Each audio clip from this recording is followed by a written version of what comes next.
시간에 기억과 직관에 대해서 했습니다. 그런데 오늘 할 이 몸의 인식과 또 상상력의 통찰, 또 다음 시간에 이어질 이성, 또 신앙적인 정서, 또 자연, 이 모든 것은 분별의 도구지, 그 자체로 우리가 완전한 분별을 할 수 있을까요? 없을까요? 없습니다. 분별의 도구입니다. 그럼에도 왜 우리가 이 기억과 직관과 또 몸의 인식과 또 상상력과 또 이성과 신앙적인 정서와 또 자연을 가지고 분별하는 접근합니까? 그것은 두 가지 중요한 점이 있어요. 하나는 이 모든 그 오감 또는 그 이성, 이것을 하나님이 주신 선물로 알기 때문입니다. 하나님이 주셨어요. 기억을 누가 주셨습니까? 하나님. 직관을 누가 주시죠? 하나님. 자, 오늘 우리가 나눌 이 주제인 몸의 인식을 누가 하게 하시나요? 하나님. 상상력을 누가 주시죠? 하나님. 하나님이신 거예요. 그래서 하나님이 우리에게 주신 것이기 때문에 그것이 하나님과 관계를 맺을 수 있는 도구가 됩니다. 그래서 이것으로 하나님의 뜻을 분별하고 또 영적으로 바른 식별을 할 수가 있다는 것입니다. 도구입니다.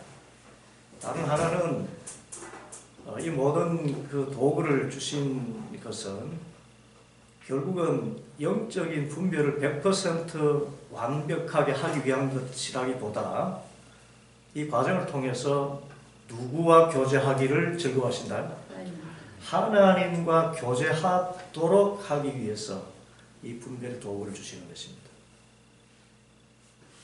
그래서 우리가 100% 완전한 분별을 못한다 해도 속상해할 필요 없습니다. 또 그리고 하나님을 원망할 수도 없습니다. 왜냐하면 불완전한 것을 가지고 시도했기 때문에. 그럼에도 불구하고 그 시간만큼은 소중합니다. 왜 그렇죠? 그 시간만큼은 하나님과 교제했기 때문에. 하나님의 뜻이 무엇인가를 하나님 앞에서 하나님이 주신 은사를 가지고 물었기 때문에 그렇습니다.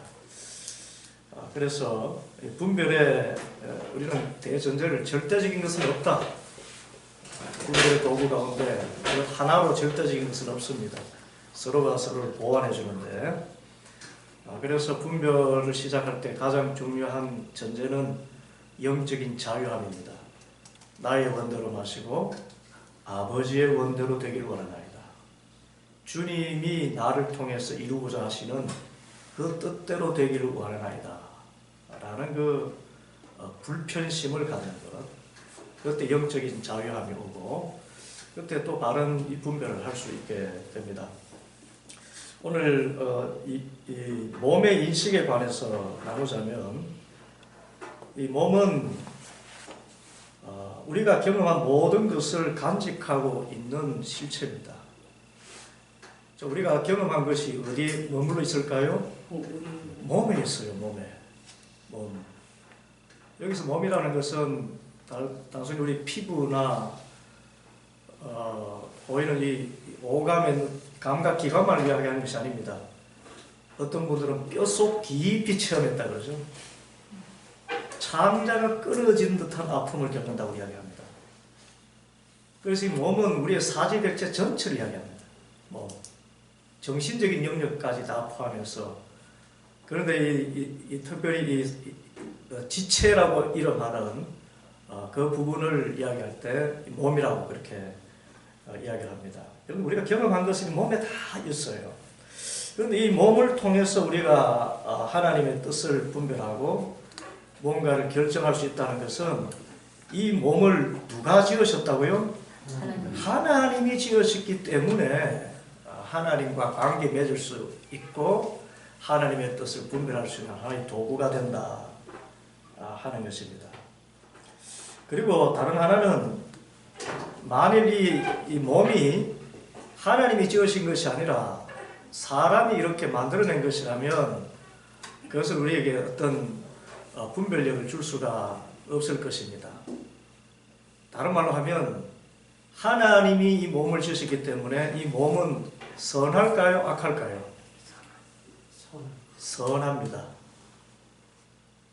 주술가들이 어떤 구슬을 가지고 미래를 점친다. 자, 그것은 선할까요? 악할까요?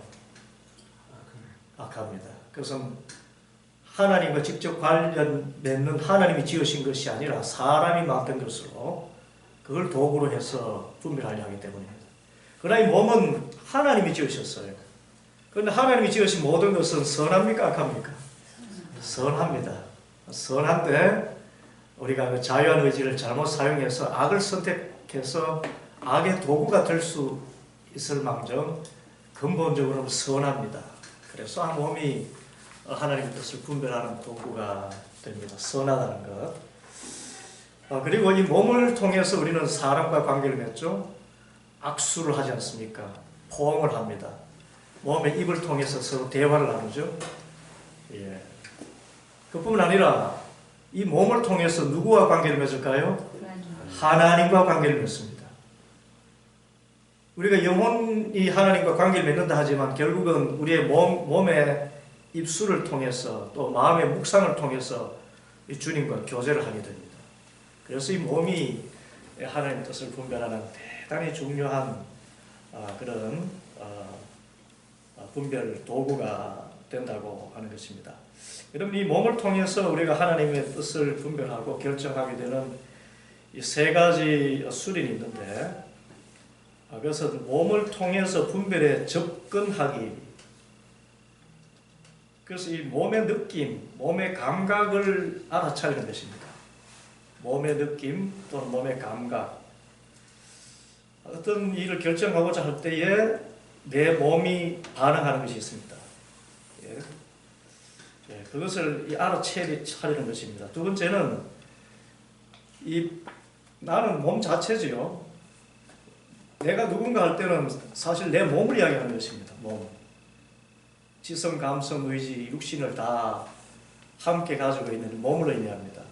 그래서 내가 누구인가를 바로 알 때, 그때 하나님과의 관계 안에서 있는 나 자신을 보게 되고 또 그렇게 자신이 분별하고자 하는 주제를 분별할 수가 있습니다. 내가 누군가를 아는 것. 세 번째는 초점 맞추기라 그랬습니다. 느낌 감각이 여러 가지가 있을 수 있습니다. 어떤 문제를 분별하고자 할 때 느낌 감각이 다양하게 떠오를 때에 그 느낌 감각을 분명히 말로 표현해내는 것입니다. 이 느낌은 하나님이 기뻐하시는 어떤 일을 표시해 준다든지, 이것은 하나님이 기뻐하지 않는 일을 표시해 준다든지 하는 그런 내용입니다. 그래서 몸의 인식은 결국은 느낌 감각 또는 몸 감각이라고 이야기합니다. 어떤 특정한 문제에 있어서 내 몸에 새겨져 있는 기록, 그것이 몸의 감각이에요. 그걸 통해서 분별해내는 걸 이야기합니다. 그런데 이 몸은 계시의 원천이다, 그렇게 우리가 표현을 할 수가 있습니다. 왜 계시의 원천이라 하는가 하면, 여러분, 계시라는 게 뭐죠? 예, 이것은 밝히 드러낸다라는 뜻입니다. 드러내는 것. 뭘 드러낼까요? 하나님의 뜻을 드러내는 것입니다. 그런데 이 몸은 하나님의 그 마음을 드러내는 신호를 가지고 있습니다. 우리 몸에는 수많은 신호가 있어요. 수많은 신호. 참 신기한 어떤 신호를 제가 들었습니다. 남자들은 모르는 신호랍니다. 어머니들은 옛날에 아이를 낳고는 사흘 만에 반일하러 논일하러 나가지 않습니까? 그 아기를 바구니에 이렇게 달아서 집에 두고 바로 텃밭에서 갖고 오기도 하고, 옛날 여성들은 참 대단하신 분들이에요. 그런데 이 아기가 젖먹일 때가 되었다, 그것을 알아차린답니다. 그것은 시간을 보고 알아차리는 것이 아니라 어머니의 이 젖이 돈다 그래요. 이렇게 아이가 울 때 또는 그 소리가 들리지 않아도 이 젖이 움직이면 그 몸 신호를 따라서 아이가 젖 먹을 때구나. 그래서 일하다가도 그 일에 몰두해 있다가도 이 도는 것을 느끼고 가서 아이의 젖을 먹이고 그런다 그럽니다. 저는 느껴본 적이 없습니다. 선생님, 옛날 어머니들만이 아니라 지금 어머니도 그렇습니다. 그렇죠. 그렇습니다. 그래서 이게 얼마나 신기한지 모르겠어요. 몸의 신호가 있습니다. 그 아이의 생명과 어머니의 생명이 연결되어 있다는 것. 와 같이 하나님의 생명과 우리의 생명이 연결되어 있는 것이 몸입니다. 그래서 몸 신호를 통해서 하나님이 우리에게 그 뜻을 보여 주실 수가 있습니다. 때로는 이 몸 신호를 통해서 그 마음의 상처가 올라오죠. 어떤 사람은 어떤 사건들을 기억할 때 이 편두통이 오기도 하고, 어떤 분들은 마비를 경험하기도 한다고 합니다. 그 상처가 이렇게 올라오는 경우도 있고요. 몸의 신호에는 이런 상처도 그 신호도 주어지기도 하고, 또 여러 하나님이 보내신 여러 신호들, 그런 신호들도 있습니다. 그러면 이 몸이 하나님의 말씀을 듣는데 도움이 될까, 방해가 될까? 도움도 되고 방해도 됩니다. 그런데 결과적으로는 도움이 되도록 하나님께서 인도해 주십니다. 우리 몸은 우리 자신입니다. 그렇죠? 당신 누굽니까? 라고 할 때는 우리의 몸을 지칭합니다. 그런데 이 몸은 나와 다른 사람을 관계 맺게 하는 수단이 됩니다. 그래서 절대적인 타자인 하나님과 관계를 맺는 수단이 되기도 해요.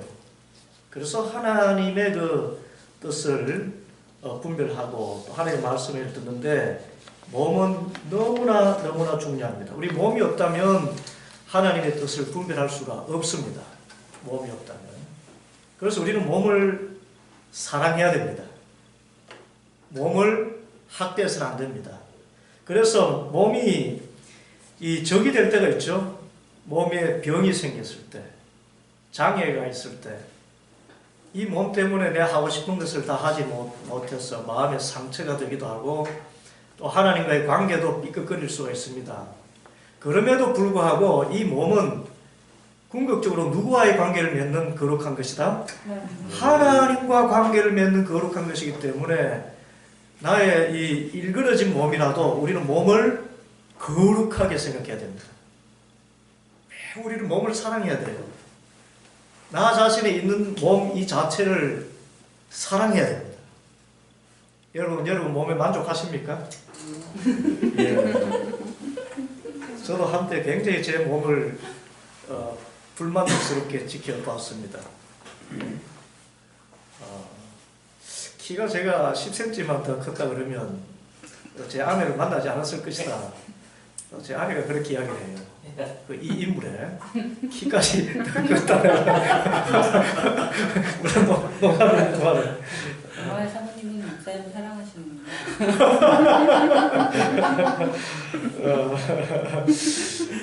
그렇습니다. 그래서 우리는 이 몸을 정말 귀하게 여겨야 됩니다.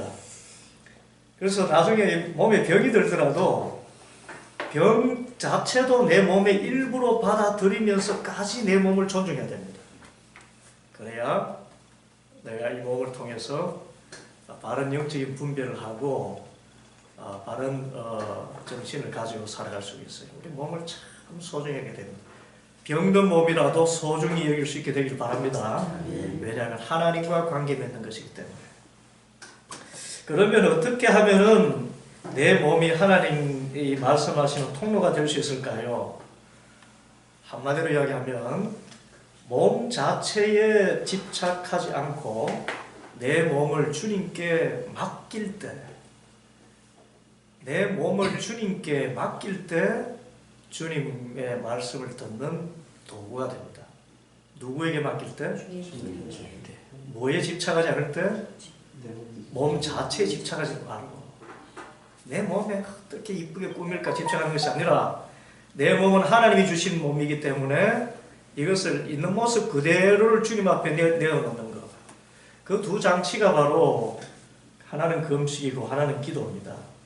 첫째, 금식은요, 하나님께 귀를 기울이는데 방해받지 않도록 하는 일입니다. 곧 내 몸에 그렇게 신경을 안 쓰는 것입니다. 내 몸에 집착하지 않는 것이 금식이에요. 그리고 내 몸을 누구께 맡기죠? 하나님께 맡겨요. 내 몸에 먹고 마시는 여기에 신경을 쓰느라고 내 몸에 신경 쓰는 것이 아니라 내 몸을 하나님이 사용하는 도구로 내어드리기 위하여서 금식을 하는 것입니다. 그때는 내 생명이 누구에게 달려있죠? 하나님께 달려있기 때문에 그 하나님의 음성을 듣기 아주 깨끗한 통로가 될 수 있습니다. 두 번째는 불편심을 구하는 기도입니다. 이 불편심은 결국은 내 몸에 집착하지 않는 것이지요. 내 몸의 유익을 위한 것이라기보다 내 몸이 하나님의 도구로서 사용되도록 집착하지 않고 하나님의 뜻대로 이루어지기를 원하나이다 라는 자세로 마음을 내려놓는 것을 이야기합니다. 그래서 나의 원대로 마시고 주님의 원대로 하시옵소서 라는 기도를 드리면 이 몸을 내 몸을 위해서 무엇을 먹을까 마실까 염려하지 않게 되고 대신 누구를 의지하게 될까요? 하나님을 의지하게 돼요. 그래서 불편심을 구할 때에 우리의 몸이 하나님의 도구로서 하나님의 뜻을 전해주는 그런 귀한 도구로서 사용될 수가 있습니다. 그런데 이 불편심을 구하거나 또 금식할 때에 이것은 무조건 금식하거나 무조건 집착하지 말라 그런 의미가 아닙니다. 이 자유와 제한이 균형을 이루어야 된다. 그것을 이야기합니다. 자, 여러분 우리 이런 격언이 있죠. 건강한 몸에 건강한 정신이 깃든다. 그래서 내 몸을 집착이 아니라 관리하는 것은 필요합니다. 건강 관리. 내 몸에 내 몸은 하나님의 것이지만은 내가 사용하도록 주님께서 위임해 주셨습니다. 그래서 내가 어떻게 관리하느냐에 따라서 주님과의 관계를 잘할 수 있는 도구가 될 수도 있고 주님과의 관계를 잘못하게 되는 도구가 되게 할 수도 있습니다. 내 책임도 분명히 있습니다. 그래서 자유롭게 사용해서 마음껏 드시되 또한 그것 때문에 이 심각한 병에 걸려서 하나님과의 관계를 맺는 것을 방해하게 되는 그런 자리에 들어가서는 안 된다는 것입니다. 그래서 육체의 연습은 약간의 유익이 있다라는 말씀이 바로 그런 의미에서 주어진 것입니다. 그래서 우리가 육체를 집착해서도 안 되지만 과도하게 제한해서도 안 됩니다. 육체에 자유를 주고 또 적절하게 훈련을 통해서 우리 몸을 건강하게 관리하고 유지하는 것도 대단히 중요합니다. 그래서 잘 훈련된 몸은 영적 자유함을 더해준다 라는 이 표현이 우리에게 참 중요합니다.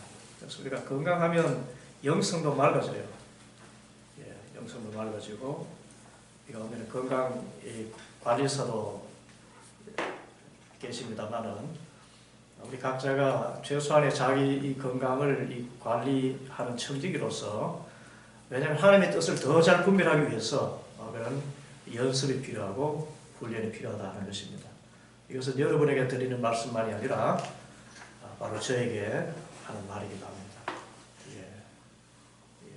어느 분이 제가 이만큼 살면 참 오래 살았어요. 아프면 주님 데려가시면 되죠. 이런 말을 했더니 어느 분이 주님 주신 사명을 감당할 생각은 하시지 않고 네? 그 말씀이 맞아요. 그 말씀이 맞습니다. 이만큼 살았다 하는 것은 내 마음의 자세지 몸의 관리를 안 해도 된다 하는 그런 의미는 결코 되어서는 안 될 것입니다.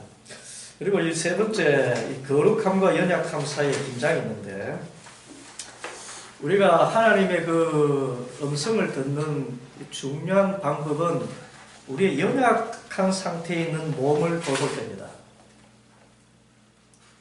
내 몸에 병이 들었을 때도 여러분 그때만큼 내 몸의 건강이 소중함을 느낀 적이 있습니까?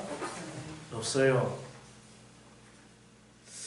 그리고 병약한 사람들을 돌볼 때 그때보다 사랑이 필요하다는 것을 느낄 때가 있습니까? 없습니까? 없어요.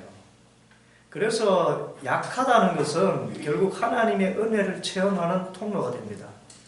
그리고 약한 몸을 돌본다는 것은 예수님의 그 뜻, 사랑의 뜻을 실천하는 그런 도구가 돼요. 그래서 여러분 수도원에서 제일 그 중요한 사람이 누군 줄 아십니까?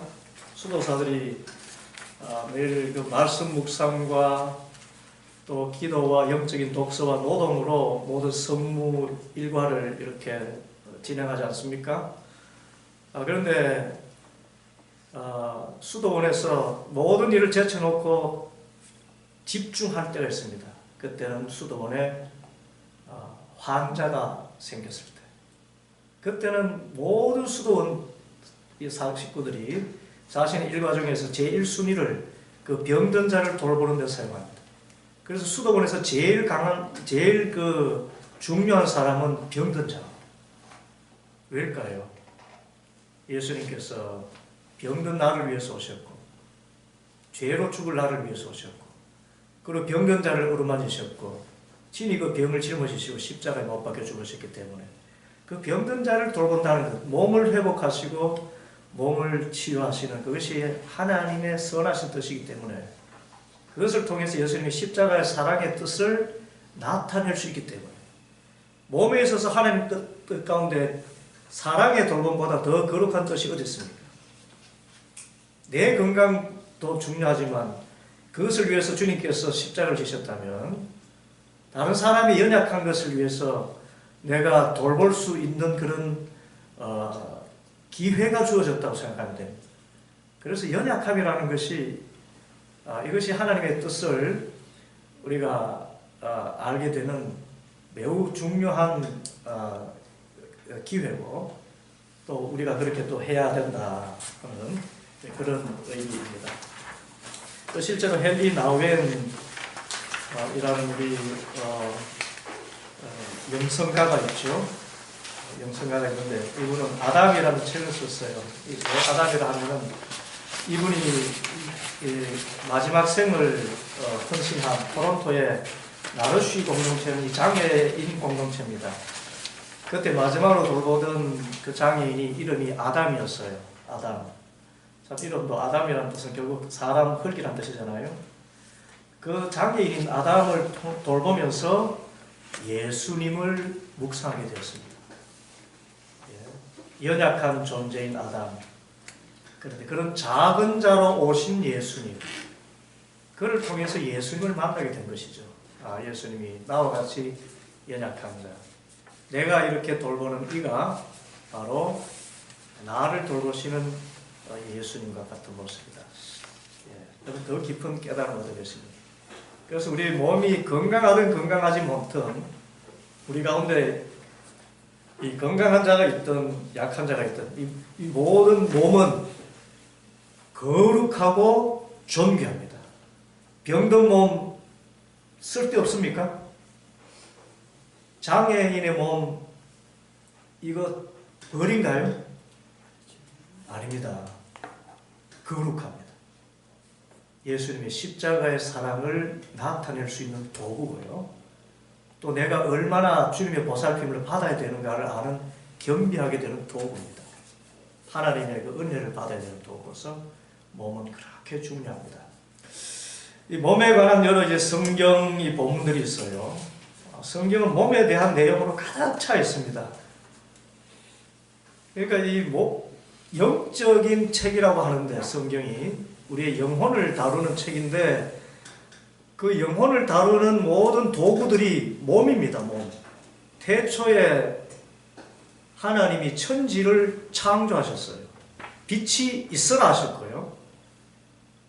나무가 있으라 그랬고요. 동물들도 있으라. 다 몸을 만드셨습니다. 그걸로서 하나님이 살아계시고 전능하신 분임을 영적인 그런 그 진리를 알게 하셨습니다. 몸의 그 창조를 통해서 알게 하셨어요. 그래서 사람도 이 하나님을 알 수 있는 그런 도구로서 지었습니다. 우리를 어떤 형상으로 지으셨죠? 하나님의 형상으로 지으셨어요. 하나님의 형상. 그 하나님의 형상은 이제 관계 맺음의 형상이죠. 우리가 몸을 통해서 사람과 관계 맺듯이 하나님도 삼위일체의 그 몸이 하나가 되지 않습니까?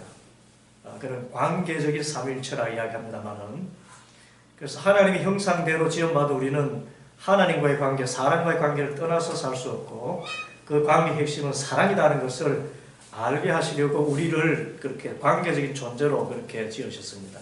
그 하나님 형상, 몸으로 지으셨어요. 이 몸을 통해서 하나님이 어떤 분이신가를 알게 하십니다. 출애굽의 이 사건도 보면은 하나님이 어떤 분이시고 하나님의 뜻이 무엇인가를 알려고 여러 가지 몸의 어떤 상징들을 사용하십니다. 6월절에 사용하신 것은 6월절은 예수님이 우리를 구원하신 구원자이심을 나타내는 그런 절기지요. 그때 사용한 것이 어린 양입니다. 어린 양의 피를 문설주에 또 임방에 바를 때에 죽음이 넘어갔습니다. 그래서 그 어린 양의 피 흘림이 바로 예수님을 상징하는 것이죠. 그래서 모든 이 성경의 몸으로서 보여지는 것들이 바로 영적인 것들을 드러냅니다. 특별히 아가서는 몸에 대해서 정말 가장 아름답게 묘사하는 것입니다. 많은 분들이 연애 편지를 쓸 때 아가서를 인용한다 그렇게 이야기합니다만은 이것은 연애 편지를 위해서 사용된 것이 아니라 하나님과 우리 사이의 사랑의 관계를 가장 아름답게 표현한 것. 몸을 이렇게 형상화하죠. 너의 입술은 고베라 포도송이 같고 또 석류 같고 하는 이 등의 그 아름다운 표현. 그래서 영성가들은 아가서를 통해서 하나님의 깊은 관계를 그렇게 묘사를 했습니다. 복음서에도 결정적으로 하나님이 몸을 입고 오셨어요. 누구십니까? 예수님.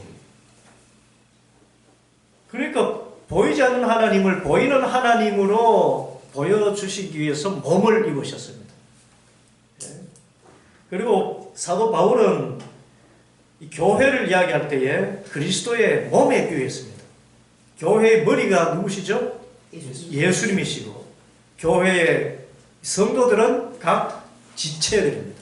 손의 역할, 발의 역할, 열의 역할을 합니다. 손과 발은 우리 봉사자들의 역할이라고 한다면 목사의 역할은 뭘까요? 지체 가운데. 어떤 분은 목사 역할을 목이랍니다. 머리이신 예수님과 지체인 성도들을 연결하고 이걸 통해서 말씀을 드리고 목이랍니다. 많은 것 같아요.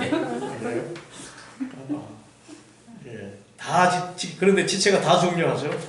중요하지 않은 지체가 없습니다. 그렇게 몸을 통해서 표현해냈습니다. 그리고요, 특별히 골로새서 3장 5절에서 10절까지 보면은 예수님의 제자들은 어떤 모습을 나타내야 되느냐. 그것은 음란, 몸으로 짓는 거죠. 더러움, 욕정, 이 모든 것 몸으로 이렇게 행하는 것들입니다. 탐욕, 이것이 전부 다 몸으로 나타나잖아요. 도둑질하게 되는 것. 이것 대신에 긍휼, 친절, 겸손, 온유, 인내, 사랑, 이 모든 것도 우리의 몸으로 나타내는 것입니다. 그래서 제자도는 결국 뭐로 구현됩니까? 몸으로 구현이 돼요. 제자도는 말로만 구현되는 것이 아닙니다. 제자도는 몸으로 구현됩니다. 그래서 몸이 얼마나 중요한지요. 그래서 몸은 거룩의 표지입니다. 제자됨의 표지입니다. 그래서 우리 몸을 참 잘 관리해야 되겠어요. 건강관리도 잘해야 되겠고, 왜냐하면 하나님의 통로이기 때문에 맑은 정신으로 말씀을 대하는 것하고 술 취해가지고 이 말씀을 대하는 것하고 다르죠. 음란한 것에 몸을 노출시키면서 하나님의 말씀을 이렇게 듣기가 쉽지가 않습니다. 그래서 죄의 몸이 아니라 참 의의 몸으로서 하나님의 말씀에 복종시킨 그런 몸이 되도록 우리 자신을 갖고 나가는 그런 훈련. 그래서 참 몸이 중요합니다. 그 7번째 보면은 하나님의 계획에서 몸이 중요한데 특별히 어떤 몸이 중요하죠? 연약한 사람들의 몸이 중요하다. 좀 전에 말씀드린 것처럼 우리 자신의 지체 가운데서도 약한 것이 더 요긴해요. 약하게 보이는 것이. 혀가 약하지만 얼마나 요긴하고 중요합니까? 아프면 온 신경이 어디로 가 있습니까? 그 아픈 곳에 가 있습니다. 예수님도 의인을 부르러 오셨습니까? 죄인을 부르러 오셨습니까? 죄인을 부르러 오셨어요. 그래서 우리 몸 가운데서 제일 중요한 것은 바로 연약한 몸입니다. 연약한 몸. 그것을 통해서 하나님이 영광을 나타내시고 하나님의 의가 나타나고 하나님의 은혜가 나타납니다. 그래서 우리는 우리 몸을 정말 귀하게 여겨야 됩니다. 귀하게 여기고 이것은 하나님의 뜻을 분별하는 도구다. 그래서 몸에 청지해야 되겠다. 자, 그러면 몸의 언어에 귀 기울이기, 이것이 이제 우리가 영적 분별에 들어가는 것인데요. 심리치료사인 유진 젠들린이라는 분이 사람의 문제의 핵심은 오직 몸만이 안다라고까지 하겠습니다. 문제의 핵심을 뭐가 한다고요? 몸이 아는데 몸만이 안 돼요. 몸만이. 문제의 핵심을 내 영이 알기 전에 뭐가 먼저 알아요? 몸이 압니다. 몸. 그래서 이 몸은 영을 포함합니다. 몸이 알아요. 내 몸이 압니다. 몸. 그리고 사실 실제로 사람이 변화는 뭐의 변화가 따릅니까? 제자도가 뭐의 변화가 있었죠? 몸의 변화가 있었습니다. 음란한 몸이 정결한 몸으로 바뀌지 않았습니까? 몸이 바뀌어요. 몸이 변화됩니다. 그래서 몸에 이 하나님의 언어가 기록됩니다. 그래서 이제 그 몸에 주는 언어가 있다면 그 언어를 어떤 방식으로 언어를 듣는가 하면은 느낌, 감각의 언어로 듣습니다. 어떤 감각요? 느낌, 감각이라고 이야기합니다. 여러분, 사람이 몸이 병이 걸렸다가 나을 때에 느껴지는 감각 있죠? 독감이 걸려가지고 몸이 으슬으슬 아픈데 약을 먹었더니 어느 시간이 지나면서 그것이 쫙 이렇게 몸이 풀어지는 그 느낌, 감각이 있습니다. 이것은 감정과 다른 거죠. 이것을 감각이라고 이야기합니다. 몸 감각, 느낌 감각이라고 이야기합니다. 이것은 하나님의 뜻이겠구나라는 것이 어떤 특정한 사건을 두고 기도할 때에 내 몸의 감각으로 주어집니다. 어떤 그 단순히 불안한 감정이 아니라 저 어떤 곳에서 올라오는 감각이 있어요. 감각. 몸의 언어가 있습니다. 내 몸, 이 사지백체의 감각은 감각인데 이런 이 1차적인 그 통각이라든지 미각이라든지 이런 감각도 포함되겠지만 그보다는 이 감정과 함께 섞여 있지만 감정보다는 더 본질적인 그런 느낌 감각이라는 게 있습니다.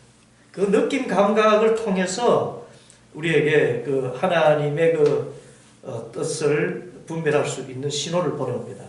어떤 문제를 두고 기도할 때에 내 몸이 어떤 언어를 준다는 것입니다. 그런데 이 느낌 감각은 다른 모든 그 도입 항목처럼 완전할까요? 불완전할까요? 불완전합니다. 직관도 불완전한 것처럼 몸의 느낌 감각 이거 100% 의지하면 안 됩니다. 이 생각할 때 몸이 찌부도하니까 이건 하나님 뜻 아니야. 그런 의미가 아닙니다. 야, 이 생각하니까 그냥 몸이 날아갈 것 같아. 그런데 대단히 좀 강조점을 둔다면은 우리 몸에 신호가 올 때에 긍정적인 신호가 오는 것이 하나님의 뜻일 경우가 많다는 것입니다. 하나님은 어둠일까요? 빛일까요? 빛이십니다. 하나님은 사랑입니까? 정오입니까? 하나님은 치유자입니까? 병든자입니까? 치유자입니다. 그래서 몸 감각 가운데 뭔가 이런 부정적인 감각이 올 때는 그것이 하나님이 기뻐하시는 것이 아니고, 또 반대로 내게 아주 어떤 건강의 어떤 신호, 아주 유쾌하게 하고 뭔가 아주 이렇게 아주 뭔가 치유되고 해소되는 듯한 그런 후련해, 감정만 다르죠.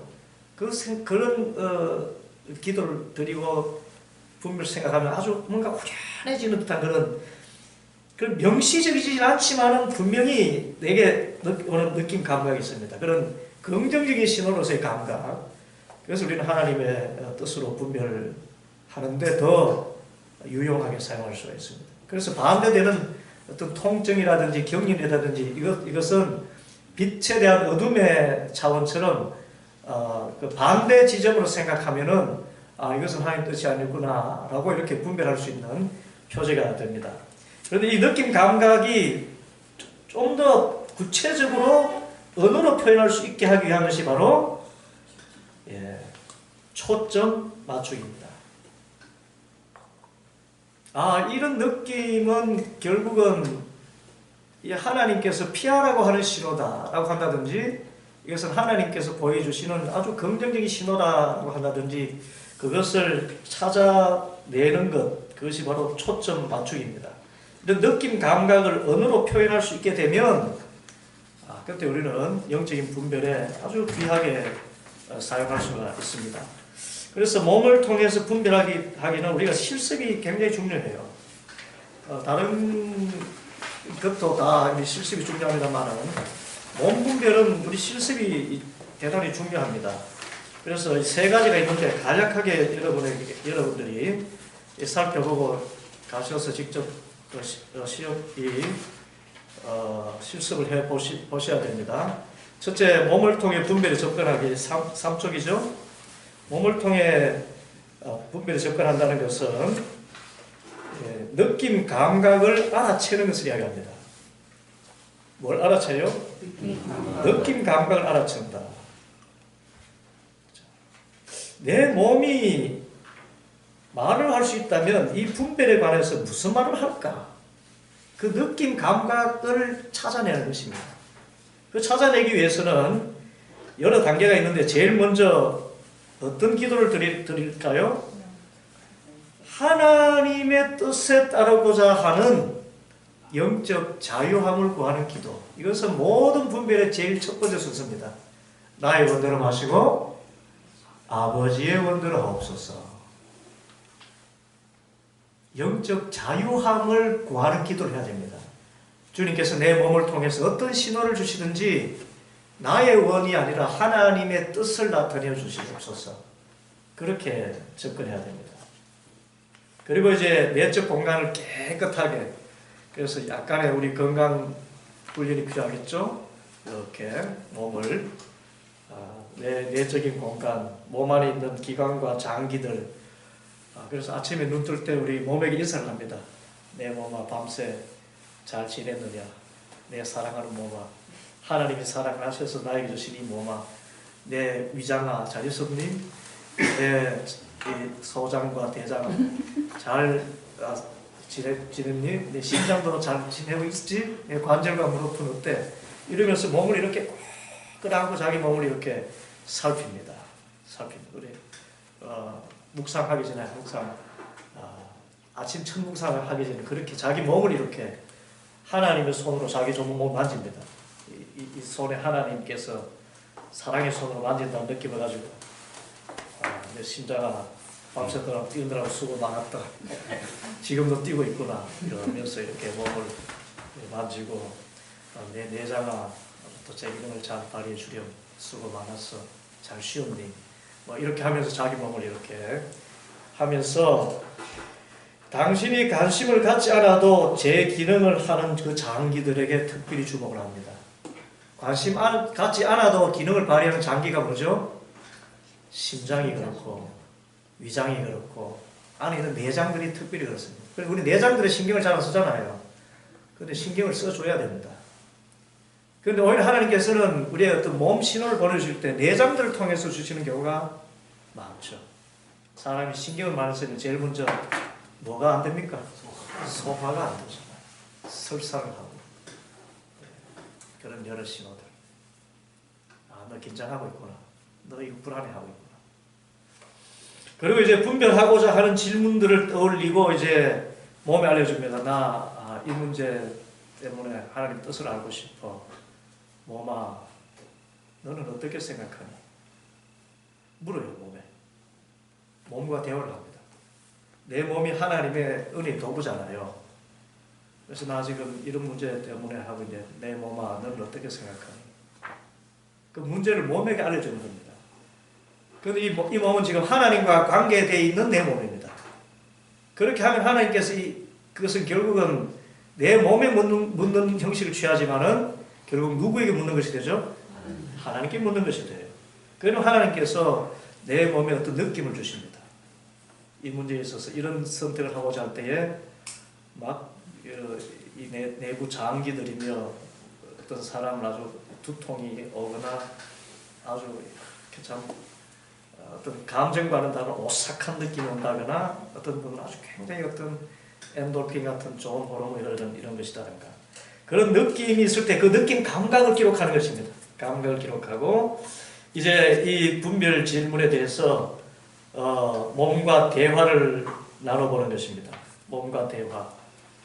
이 생각할 때 내 몸이 이렇게 편해지는구나. 이걸 생각할 때 내 몸이 왜 너 몸이 불편해지니? 왜 이런 판단할 때 내 몸은 이렇게 너는 이렇게 편해지니? 그렇게 묻다 보면 이것이 하나님의 뜻과 어떤 관련이 있는지 이것이 분별되기 시작한다는 것입니다. 이것은 하나의 우리 참고 자료로 참고로 이렇게 하지만 이 몸 언어 듣는 것은 대단히 중요합니다. 그래서 모든 묵상 전에는 항상 몸을 만지면서 사랑해요. 특히 아침에 렉쇼 디비나 할 때는 이 몸을 이렇게 만지면서 특별히 내가 신경 안 써도 열심히 수고하고 있는 내 폐와 내 심장과 내 장기에 대해서 정말 하나님의 사랑으로 감사하면서 이렇게 얼마줘줘. 얼마나 수고하는지. 발가락도 이렇게 만져주면서 이렇게 우리는 얼굴만 만지죠? 제일 수고를 안 하는데도 얼굴. 자, 그리고요, 이 몸에 대해서 소중함을 알아야 됩니다. 그래야 분별. 자, 병든 몸은 필요가 없나요? 아닙니다. 병든 몸이든 건강한 몸이든 다 소중합니다. 그래서 두 번째, 당신이 누구의 것인지 알기. 자, 당신이 누구의 것일까요? 하나님의 것입니다. 그래서 시편 139편, 예, 그 말씀을 이렇게 가지고, 내 몸은 내가 잘할까요? 하나님이 더 잘할까요? 하나님. 그걸 시편 139편이 말씀해요. 내 몸을 내 부모님이 더 잘할까요? 하나님이 더 잘할까요? 하나님이 더 잘 알아요. 그만큼 이 몸은 하나님이 귀중히 여긴다는 것을 아는 것입니다.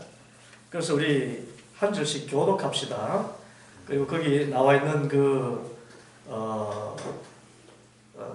실습은 각자 그 말씀 밑에 있는 걸 가지고 해보시고요. 그저 읽기만 해도 내 몸이 얼마나 귀한 것인가를 알 수가 있습니다. 1절 저 읽고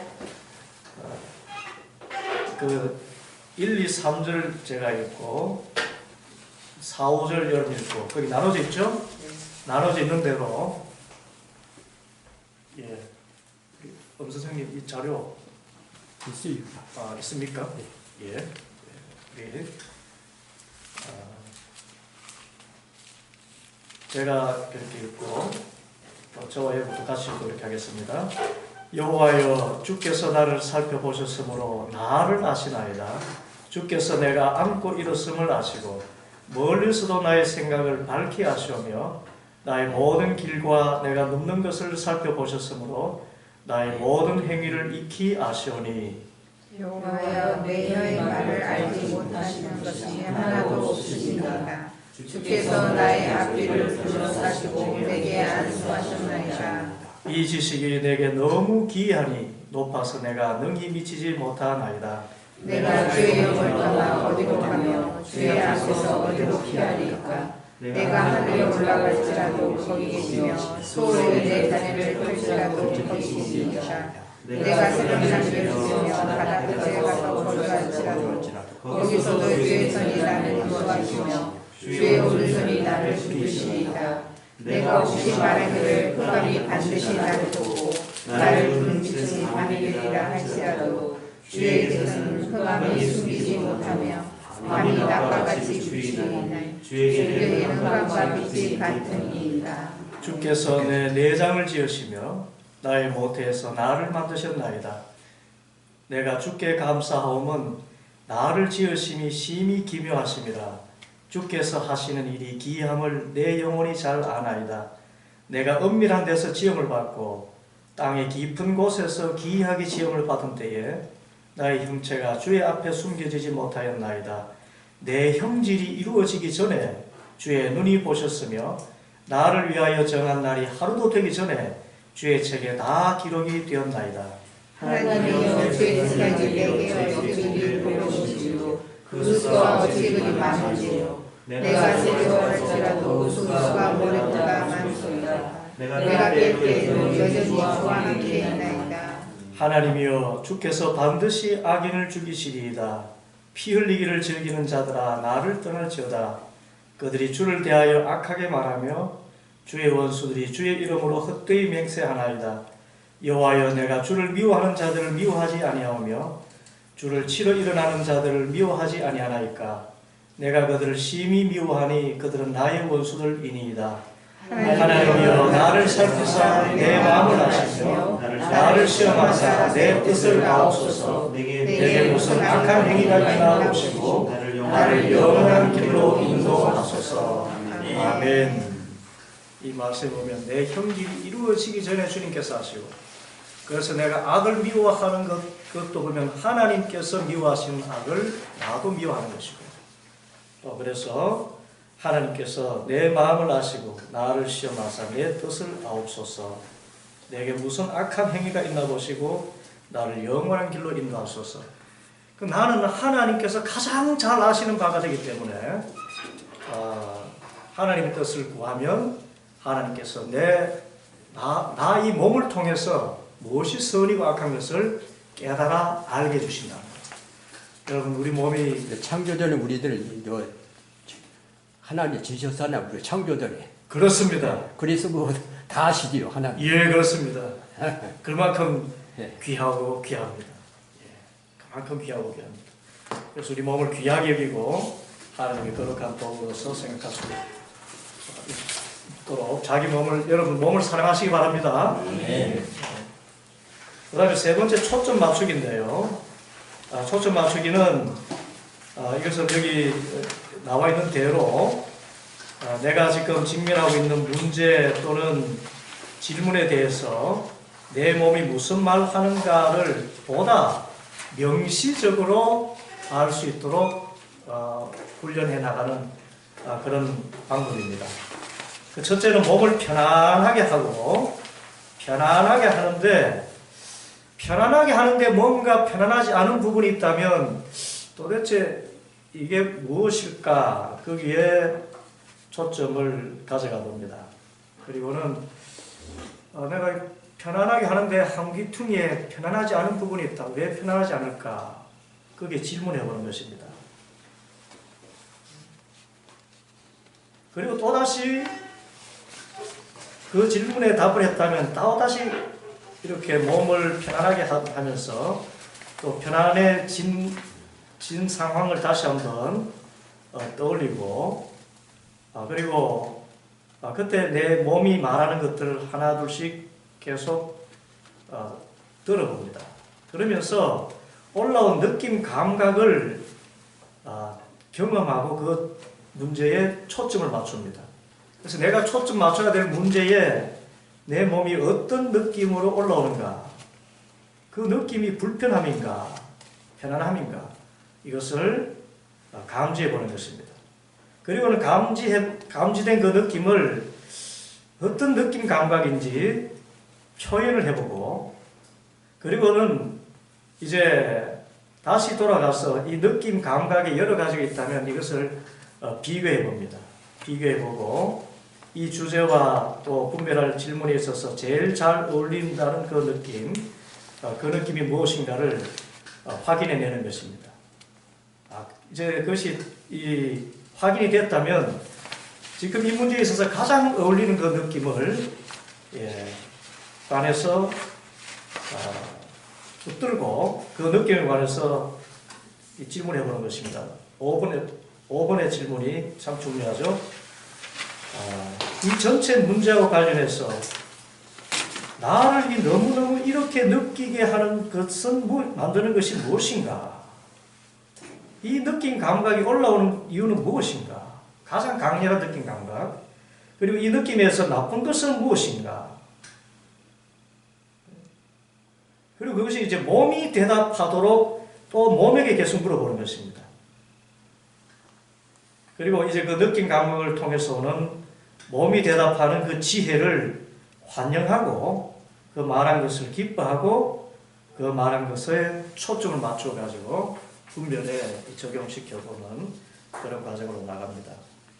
이것은 실제 실습을 우리가 해보아야만 알 수 있는 것인데 특히 몸 언어에 대해 가지고는 첫째는 자기 몸을 사랑하고 하나님과의 관계 안에 있고 사람과의 관계에 있고 모든 주위 환경의 정보들을 다 가지고 있다는 것을 인정하고 하나님 안에서 내 몸을 통해서 말씀에 달라는 그런 기도를 통해서 그 감각들을 키워나가는 것이 중요합니다.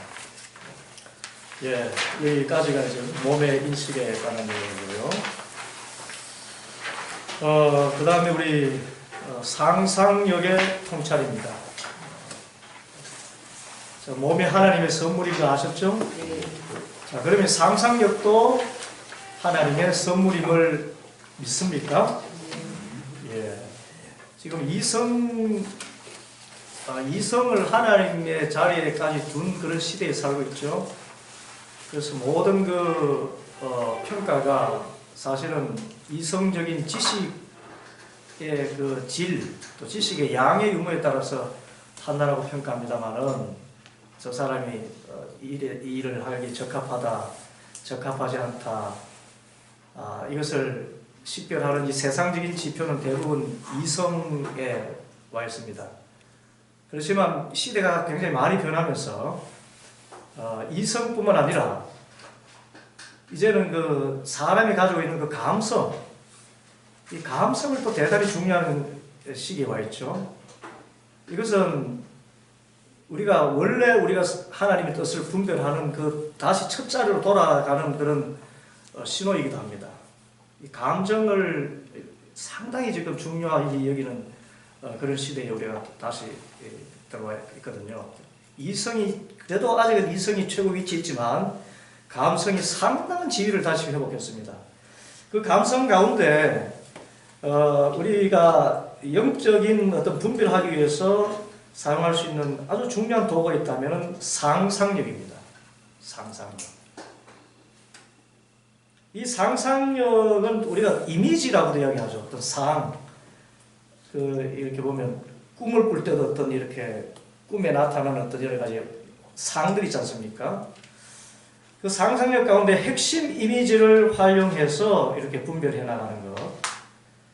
그리고 복음서를 묵상할 때 상상력을 통해서 주님과 교제를 시도하고 예수님을 닮아가고자 했던 이냐시오의 방법이 있고 또 실제로 또 상상력 자체만 가지고서 분별해 나가는 이 방법들 이냐시오가 말한 것이 있습니다. 그래서 이 상상력과 우리가 우선은 친해지는 것이 필요합니다. 상상력과. 자, 상상력은요, 뭘 이렇게 그려보는 것만을 의미하지 않습니다. 사실 우리는 모든 일을 할 때 상상을 합니다. 글을 쓰는 사람들은 글 쓰기 전에 그 이야기의 결말을 미리 상상해보고 또 작곡가는 미리 이 곡이 어떤 방향으로 흘러갈 것인가를 상상해서 작업을 하지 않습니까? 상상이 없다면 작곡이 될까요? 없습니다. 모든 것이 운동선수도 이 상상을 하죠. 어떤 코스를 어떻게 달릴 것이다. 김연아 선수가 피겨 스케이팅을 하면서도 이 동선에서는 어떤 회전을 하며 어떤 몸 자세를 할 것이다. 상상을 하고 이미지 메이킹을 하면서 이렇게 해나가는 것이죠. 그리고 성경 말씀도 연구할 때에 성경학자들은 이 그 본문에 대한 여러 가지 정보를 가지고 이 본문이 그 시대에는 어떤 의미를 가졌을 것인가를 상상해보는 그런 작업이 들어갑니다. 다 이렇게 상상. 그리고 어머니는 이 아이가 울 때에 왜 울까? 그 상상을 바르게 상상을 해야 그 아이가 기저귀가 축축해서 우는 것인지, 배가 고파서 우는 것인지, 놀아달라고 우는 것인지. 그런데 어머니들은 분별 다 되죠? 네. 그 상상력이 하나님 주신 선물인 것입니다. 예. 직관과 상상력은 비슷하지만 상상력은 직관을 포함합니다. 좀 더 넓은 개념이에요. 상상력은 직관을 포함하는 좀 더 넓은 개념입니다. 그런데 이 상상력이 주는 유익이 많습니다. 그 가운데 상상력이 크게 기여하는 점은 지금은 존재하지 않지만 미래의 것들을 볼 수 있게 하기 때문에 우리의 미래를 긍정적으로 만들 수 있는 힘이 있어요. 어떻게 만드는 힘? 긍정적입니다. 자, 우리가 하나님이 주신 선물로서 상상력을 사용한다 할 때는 부정적으로 상상할까요? 긍정적으로 상상할까요? 긍정적으로 상상해야 됩니다. 상상력이 선물이라고 한다면은 이것을 영적 분별에 사용할 때는 항상 긍정적인 자화상을 이끌어내야 됩니다. 그것이 나중에 핵심 이미지로 주어집니다. 그래서 히브리서 11장 1절에 믿음은 바라는 것들의 실상이다. 상상하는 것들이 현실화되는 것이 믿음이에요. 그래서 상상을 하되 정말 긍정적인 것을 상상할 수 있어야 됩니다. 그 상상력을 사용할 때에 좋은 것을 상상해야 되지. 그래야 우리가 바른 미래의 현실을 가져올 수가 있어요. 그래서 이런 그 긍정적인 이 상상 또는 자화상 가운데 상상력은 삶의 의미를 수정해 나가고요.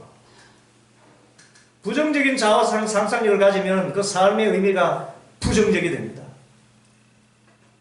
그래서 내 삶을 다시 분해합니다. 내가 이러한 삶의 모습이 될 것을 상상하는데 지금 나는 어떻게 살고 있는가 분해하게 되죠. 그리고 나서 재구성하게 됩니다. 나는 이런 모습으로 서기를 바라고 원하고 있다면 나는 이렇게 살아갈 것이야. 그래서 믿음의 자세가 달라지게 됩니다. 그래서 이 상상력은 이 메마르고 단조로운 경험의 의미와 목적을 채워줄 수가 있어요. 긍정적인 이 꿈을 가지게 되면은 그 꿈을 이루기 위해서 지금 하고 있는 모든 일들에 의미를 부여하는 것입니다. 1분 1초도 헛소리 보내지 않고 정말 충실하게 그 꿈에 맞게 채워줄 수가 있습니다. 그래서 상상력은 모든 경계가 사라질 수 있는 장소다. 상상의 세계 안에서는 모든 긍정이 다 포함되어 있습니다. 우리는 지옥 한가운데서도 상상력만 가진다면 우리는 거기서도 천국을 그려볼 수가 있습니다. 지옥과 천국의 경계가 사라져버리죠. 그만큼 상상력이 하나님 주신 정말 그 영적인 분별에 중요한 도구입니다. 상상력이라. 그리고 이 경계가 사라질 수 있다는 것은 여러분 상상을 통해서 하나님과 우리가 교제를 할 수가 있어요. 우리가 하나님과 어떻게 교제합니까? 영적으로 교제한다. 영적으로 어떻게 교제하죠? 내가 지금 그 하나님이 사랑의 하나님이 지금 내 앞에 계신다는 것을 상상하되 믿음으로써 교제하지 않습니까? 지금 이 자리에 하나님이 계신 것이 느껴지십니까? 아니면 여러분 이 자리에 하나님이 계신 것을 상상하십니까? 이 자리에 계신 것이 믿겨집니까? 믿겨질 때 그 믿어지는 그 표상은 뭡니까? 상상입니다. 하나님 이 자리에 계신 것이 상상되어집니까? 상상되어져야만 믿게 되어 있어요. 그 이미지가 없는데 어떻게 믿어지게 됩니까? 보이지 않는 하나님이지만 보이는 하나님으로 상상되어질 때, 그런데 그 상상에 있는 하나님은 어떤 하나님이? 사랑의 하나님이라는 것. 나를 위해서 피 흘려 죽기까지 나를 사랑하신 그 사랑의 하나님이라는 겁니다. 그 사랑의 하나님을 상상할 때의 그 믿음 안에서 경계가 허물어집니다. 하나님과의 관계가 맺혀지는 것입니다. 이 상상력이라는 것은 정말 대단한 것입니다. 꿈 깨라 그러죠? 그럼 우리는 꿈 깨라 그러지 말고 꿈 꿔라라고 이야기합니다. 꿈을 꿔라라고 이야기해야 돼요. 하나님과 만나는 꿈. 저도 자기 전에 꼭 기도합니다. 주님, 오늘 밤에 주님 만나게 하옵소서. 주님 만나는 꿈 꾸고 천국 꿈을 꾸게 하소서. 악몽 꾸고 일어나면 새벽 기도에 엄청난 지장이 와요. 그게 천상이 넘어가지고 주님 천국 꿈 꾸게 하시고 하나님 만나는 꿈 꾸게 하옵소서. 이렇게. 예. 그런데 이 상상력은요, 인지행동, 그러니까 뭔가를 이렇게 사람이 행동할 때, 뭔가를 인식하고 행동할 때에 그 어떤 일어난 사건과 가장 가까이 있어요. 내가 상상하는 대로 일이 진행된다는 겁니다. 어떤 사건이 있다는 것은 내가 그것을 상상했다는 것과 분리되지 않아요.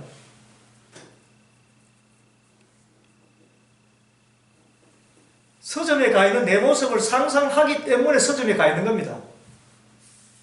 그걸 생각하지 않으면은 서점에 가 있는 내 모습을 상상하지 않고 친구와 만나서 대화하는 모습을 상상하기 전에는 그 친구를 만날 수가 없습니다. 상상의 작업이 있고 나서 사건이 일어나잖아요. 생각이 있고 나서 사건이 일어나버렸습니다. 그래서 상상은 사건과 가장 가까이 연결되어 있습니다. 과거의 경험이든 앞으로 미래의 경험이든 실제 일어난 사건과 가장 밀접하게 관련 맺고 있는 것이 뭐라고요? 상상력이라고 합니다. 상상력은요, 우리 미래를 결정해버려요. 그래서 믿음의 사람들은 이 꿈을 갖습니다. 꿈. 정말 희망의 꿈. 믿음은 꿈의 사람입니다. 꿈.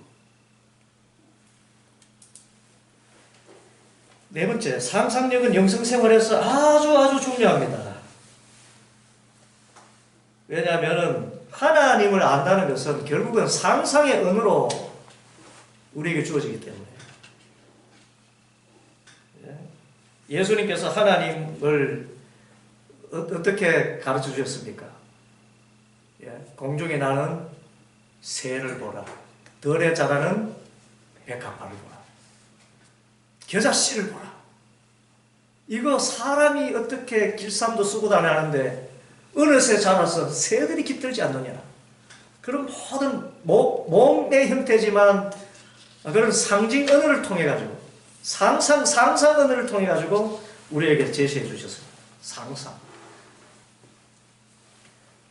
그래서 하나님이 공중의 새들을 먹이시고 들의 백합화를 친히 키우실 만큼 사랑이시라는 것을 이렇게 우리가 상상한 것들을 통해 가지고 우리에게 보여주셨습니다. 그래서 하나님 아는 지식은 상상력과 굉장히 밀접한 관련이 있습니다. 특별히 복음서를 묵상할 때에 복음서 안에 들어가지 않습니까?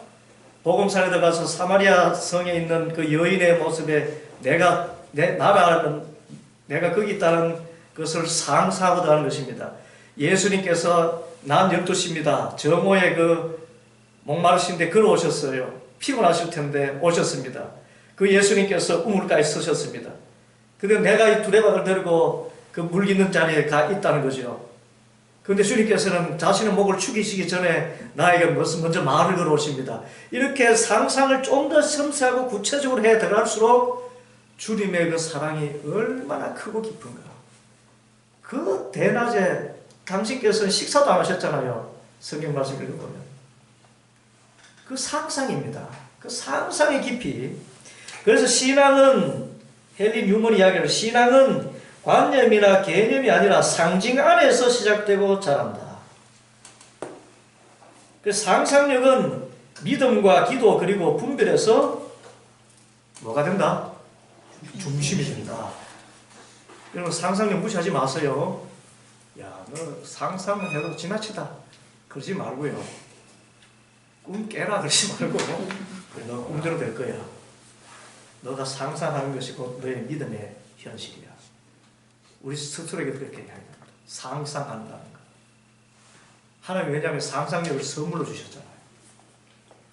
하나님이 선물로 주시지 않은 거고 아닌 것이라면은 우리는 그야말로 개꿈이라 할 수 있겠지만은 상상력을 선물로 주셨는데 왜 꿈을 못 꿉니까? 그래서 그 꿈은 꿈꾸는 자의 것입니다. 그래서 꿈이 이루어지는 것도 꿈꾸는 자가 꿈을 이루어지 꿈꾸지 않는데 어떻게 이루어집니까? 그런데 상상력에도 어두운 측면이 있고 분명히 파괴적이고 부정적인 이미지를 제공할 수 있어요. 자, 그래서 이때는 우리가 상상력을 가지고 분별할 때는 항상 그 이미지들이 동그라미를 칩시오. 뭘 가져다 주고? 생명을 가져다 주고 믿음, 소망, 사랑을 증가시키는 데 도움이 되는지를 기준으로 판단해서 이것을 만족시키지 못하는 이미지들은 수상쩍게 여겨야 됩니다. 그 상상은 별로 좋지 않은 상상입니다. 그래서 그런 이미지는 의문을 제기하고 때로는 완전히 폐기해버려야 됩니다. 사탄아 물러가라. 낙심을 주는 상상이 있습니다. 바로다 망하게 되었다. 성령께서 깨닫게 하시는 어떤 자신의 죄인된 모습 그런 명칭이라는 의미가 아니라 아이고 나는 내 인생 끝났다. 인생 끝났다. 아들이 그 길거리에 나 앉아가지고 쪽박 차고 울면서 온몸에 흔대가 나서 이렇게 그런 상상이 온다면 이것은 하나님이 주신 상상이 아닙니다. 선물로 주신 것이 상상이라면 그 상상을 정말 아름다운 상상을 해야지.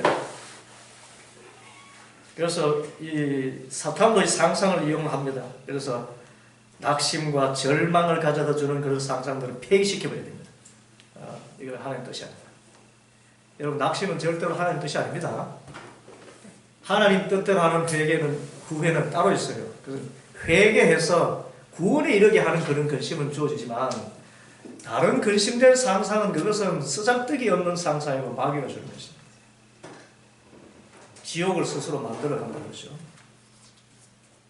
그런데 우리가 참 자주 이렇게 넘어져요. 그래서 조나단 에드워즈는 신앙과 정서에서 잘못된 상상에 대해서 주의할 것을 이야기하면서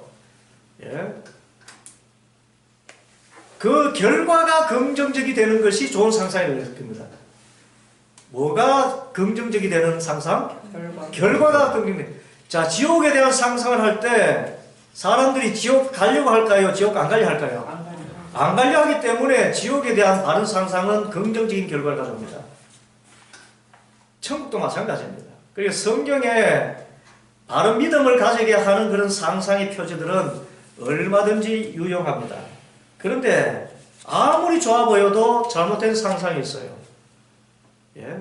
쾌락에 빠져드는 상상, 음란에 빠져드는 상상, 부자가 되어서 하나님 외면하고 떵떵거리며 살아가는 그런 상상.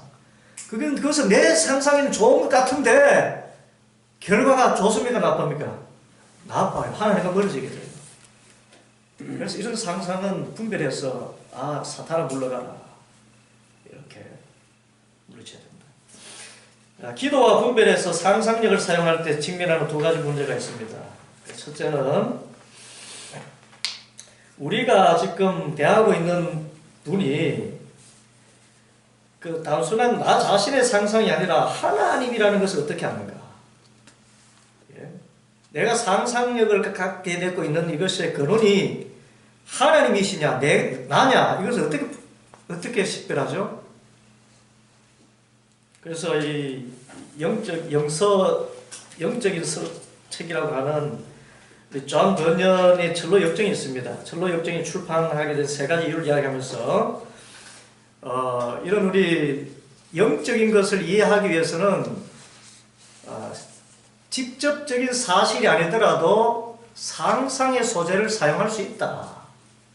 그러니까 상상의 소재가 하나님의 뜻을 드러낼 수 있다는 것을 전제하고, 두 번째는 성경에서도 은유와 직유와 같은 여러 가지 상상적인 표현 방식을 사용했다는 것. 그리고 세 번째, 또 성경에서 유추를 이렇게 사용했다는 것. 그러니까 상상의 기법을 사용해서 성경이 기록되어 있다는 것. 이것을 기억할 때 이 상상이 하나님께로부터 올 수 있다는 것을 우리가 말할 수가 있다는 것입니다. 그래서 한마디로 이야기하면 상상이 하나님께로부터 올 수 있습니까? 없습니까? 있다는 겁니다. 이거 이야기하는 것이에요. 모든 상상이 다 하나님께로부터 오는 건 아니지만 분명히 상상은 하나님께로부터 올 수 있다는 것을 믿으라는 겁니다. 믿습니까? 예.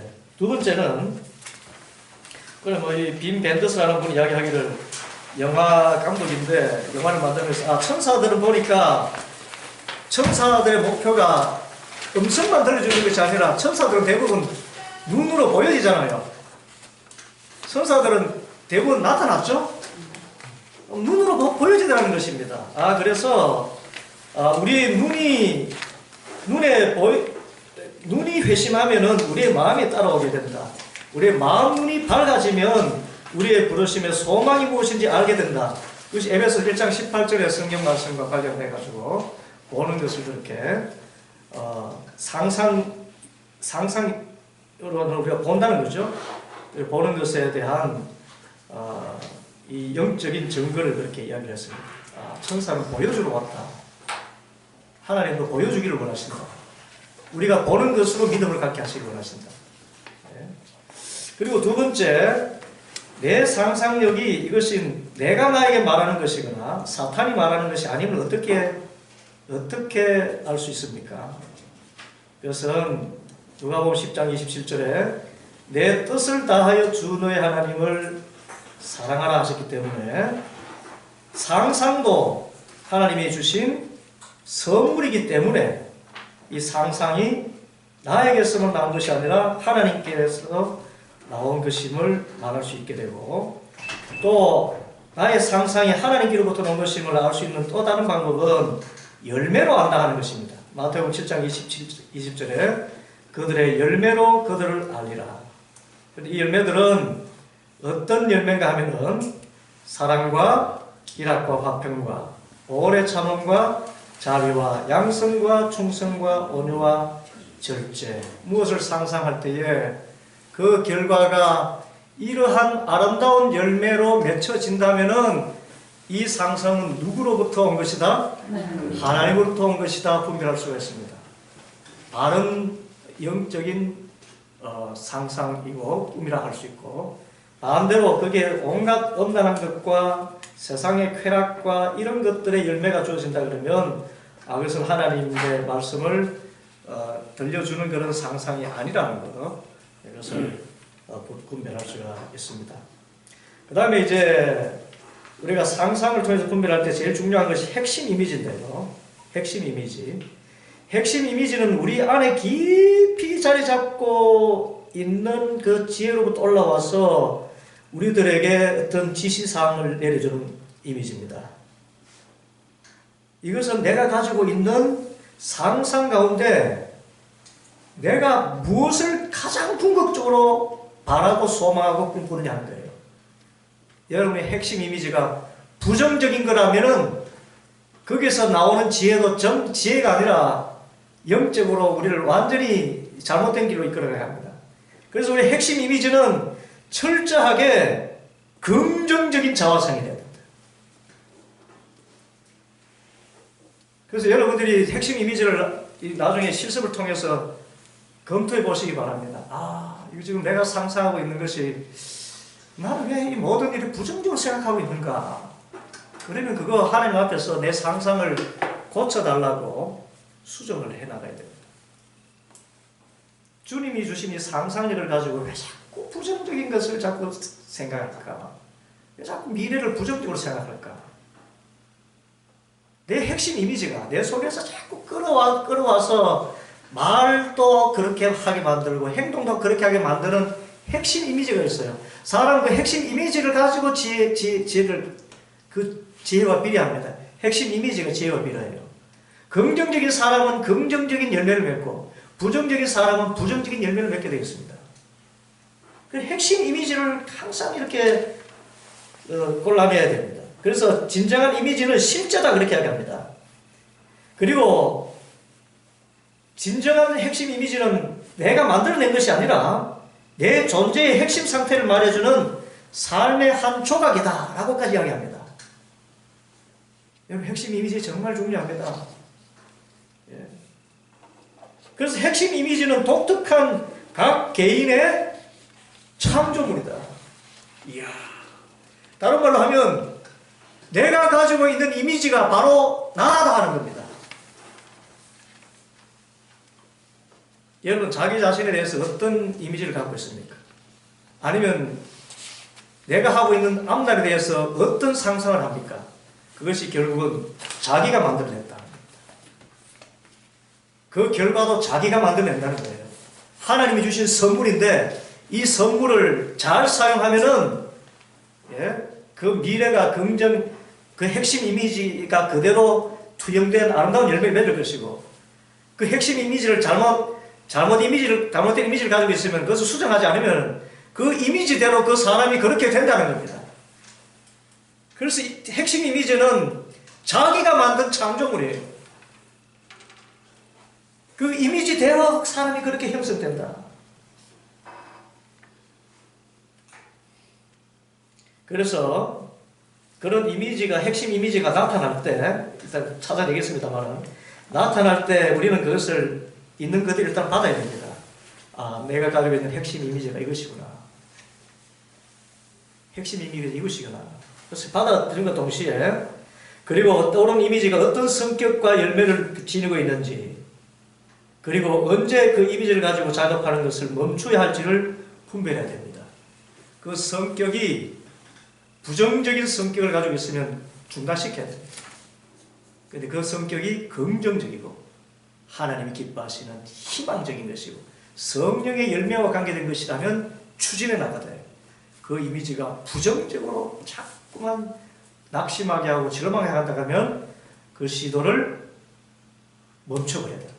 그것이 분별이 필요한 것입니다. 자, 전통 속에 여러 이미지들이 있어요. 전통 속에 여러 이미지들이 있는데 전통이라는 것은 성경 전통이 있고 영성 전통이 있습니다. 그런데 이 전통 속에서 영적인 식별을 위해서 이미지를 사용한 것은 상상력은 하나님이 창조하신 인간의 한 부분이다 라는 믿음에서 시작하는 것이고요.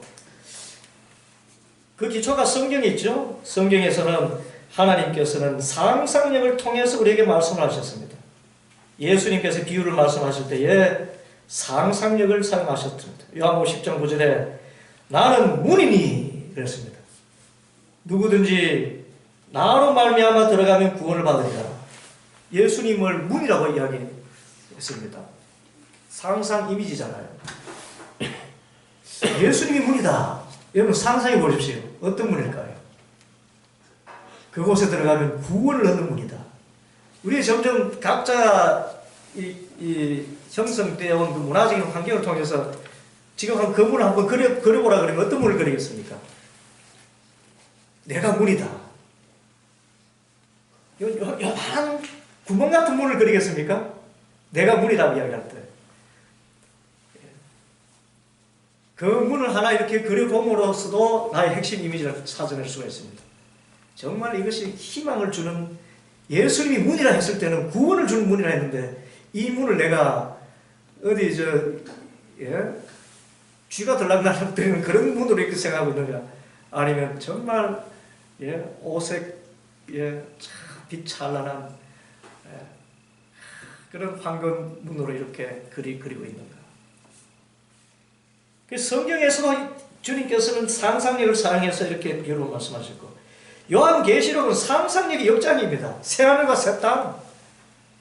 예? 12진주문이 12가지라요. 그래서 생명수가 흐르고, 예? 철마다 과실을 맺고, 그런 빛이 쓸 데가 없어서 하늘의 빛이시다. 그리고 이것을 상상력 안에서 그린 그림들이 성서 명화들이지 않습니까? 예? 천지 창조도 미켈란젤로가 천지 창조를 봤습니까? 못 봤지만 성경에 있는 그것을 상상력을 가지고 그렸지 않습니까? 그런데 거기서 우리가 영감을 받잖아요. 이와 같은 거. 그래서 성경이 다 이런 상상을 가지고 있다.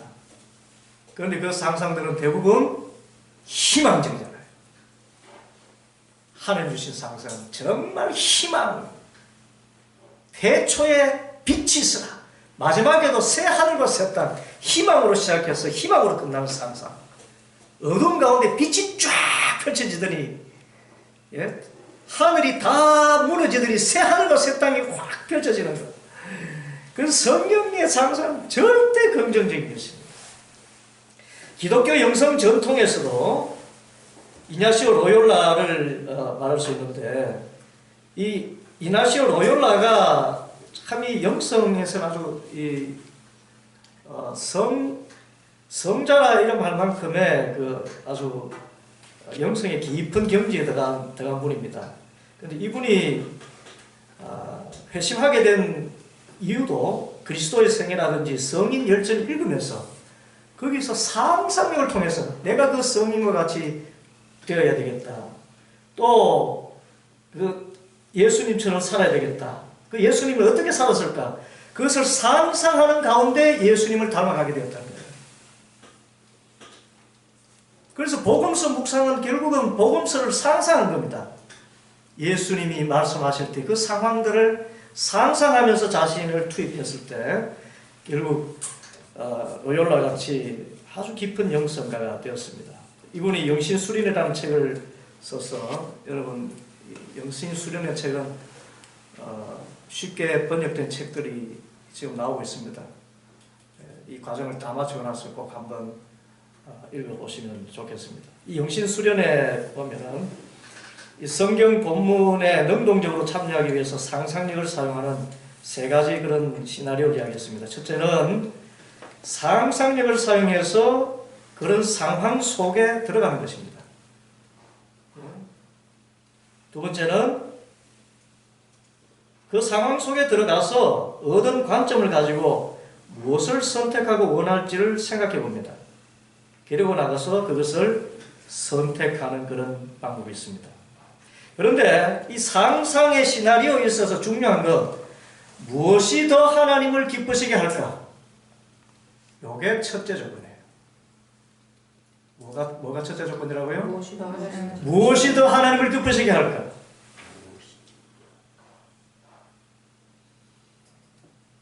무엇이 하나님이 기뻐하시는 것인가? 하나님이 원하시는 것이 무엇인가?